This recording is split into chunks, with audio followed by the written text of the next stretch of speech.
बिस्मिल्लाहिर्रहमानिर्रहीम। रयामा न्यूज़ के साथ आपका मेज़बान रियाज अहमद जखड़। इलेक्शन चंद घंटों का मेहमान, उसके बाद वोटर्स अपना हक़ राय दही इस्तेमाल करने के लिए पोलिंग स्टेशन पर मौजूद होंगे।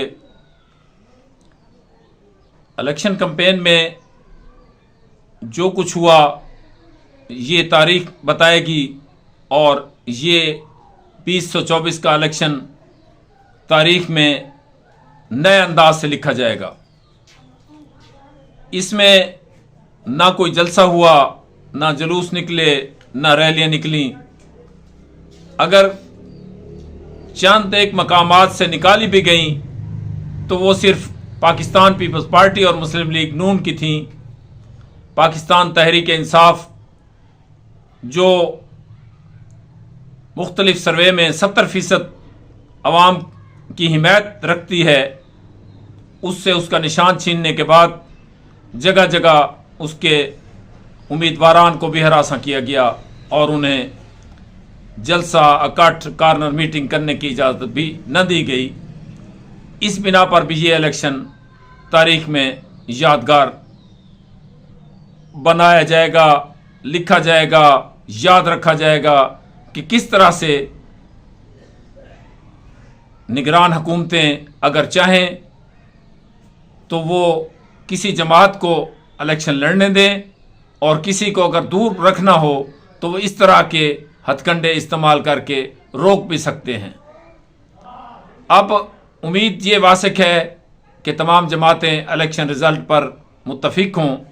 अगर ऐसा ना हुआ तो कौम का ये सरमाया ज़ाया जाएगा और हम वहीं पर खड़े होंगे जहां अब हैं, क्योंकि मुल्क को इस वक्त एक मजबूत हुकूमत की ज़रूरत है जो मुआशी सूरत हाल को बेहतर बनाए। वरना इस मुल्क में करप्शन का अरूज है और मुआश की वो सूरत हाल है कि आम आदमी इंतहाई परेशानी की हालत में ज़िंदगी गुजार रहा है।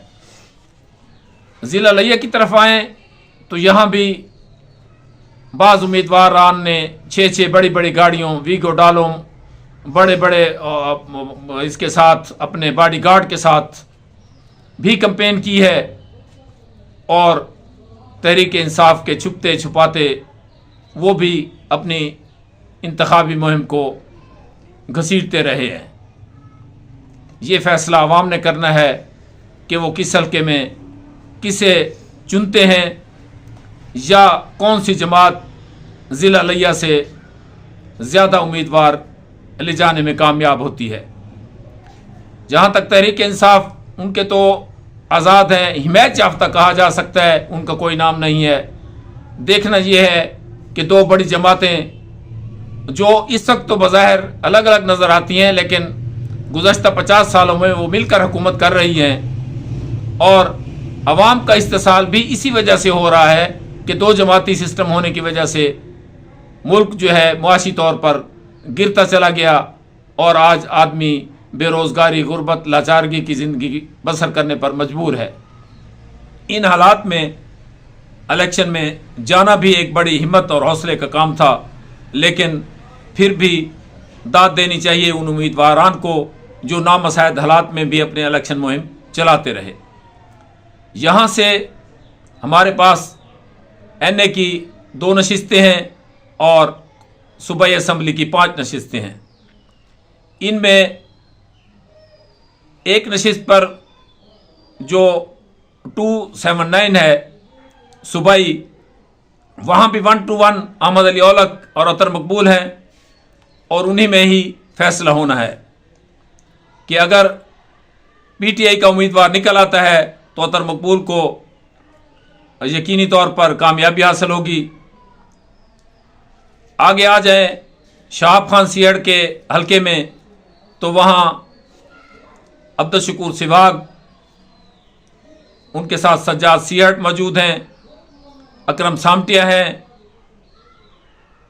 और 2-3 उम्मीदवार और भी मौजूद हैं। बमय इसके कि एक बहुत बड़ी फिगर गुलाम हैदर थीन का बेटा सलाल हैदर भी उसी हल्के में मौजूद है। इस रश का फ़ायदा यकीनी तौर पर अब्दुल शकूर सवाग को होगा, जो मुसलसल कई बार यहाँ से शिकस्त खा चुके हैं। वो अपसेट कर सकते हैं। आगे अब चले जाएं तो वहाँ कैसर अब्बास मक्सी, मलिक, कर्नल रिटायर अमीर शुएब अवान और लाला ताहिर रंधावा, उन तीनों में है ये जोड़ पड़ेगा। तो इसमें भी चूंकि कैसर अब्बास मक्सी ने एक अरसे तक वहाँ रूल किया है, वो नाज़िम भी रहे हैं, तो उनकी जो पजीराई अवाम में हो रही है या देखने में आई है, उससे बढ़कर और अगर नए उम्मीदवार को देखा जाए तो कर्नल रिटायर शुएब अमीर अवान, वो भी अपसेट कर सकते हैं और नया नतीजा आ सकता है। सिटी हल्के में हमारे पास सैयद रफ़ाकत गिलानी, उसामा गुजर और हाशिम सहू उम्मीदवारान की शक्ल में मौजूद हैं। इन्हें देखें तो उनके लिए चूँकि दूसरा इलेक्शन है, वो पहले मिनिस्टर भी रहे हैं रफ़ाकत अली गिलानी, उन्होंने यह हल्का देख भी लिया है। लेकिन उसामा गुजर के लिए बेहतर इसलिए बना कि हल्का जब चेंज हुआ तो वो उनके वालिद का पुराना हल्का है और उन्हें उस तरफ से वोट जो है थल की यूनियन काउंसिलों में ज़्यादा तादाद में पड़ेंगे और मलिक नियाज़ जखड़ की वजह से उन्हें दरियाई बेल्ट की यूनियन काउंसिलों में वोट पड़ेंगे।